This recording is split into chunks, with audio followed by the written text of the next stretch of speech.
యేసుక్రీస్తు వారి అతి శ్రేష్టమైన అత్యున్నతమైన మహిమగల నామంలో అందరికీ వందనాలు. ఈరోజు దేవుని వాక్యము, ఆయన నీ గుమ్మముల గడియలు బలపరిచి ఉన్నాడు, నీ మధ్యను నీ పిల్లలను ఆశీర్వదించి ఉన్నాడు. కీర్తనల గ్రంథము 147 అధ్యాయము 13వ వచనం. అవునండి, ప్రతి మానవుడు ఆశిస్తాడు తన పిల్లలు ఆశీర్వదింపబడాలి అని. మన పిల్లలకి మనము చదువు ఇవ్వచ్చు, మన పిల్లలకు మనం బట్టలు ఇవ్వచ్చు, ఫుడ్ ఇవ్వచ్చు, అన్నీ ఇవ్వచ్చు, కానీ ఆశీర్వాదం అనేది దేవుడిస్తేనే కలుగుతుందండి. యెహోవా ఆశీర్వాదం ఐశ్వర్యం ఇచ్చును, నర్ల కష్టంతో ఎక్కువ కాదు అని రాయబడింది.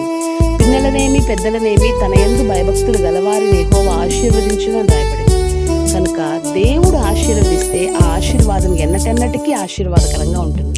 కనుక మనం యథార్థమైన భక్తి చేస్తూ ఆయన యందు ప్రభువునందు భయభక్తులు కలిగి బ్రతికినప్పుడు మనము మన పిల్లలు దీవించబడతాం.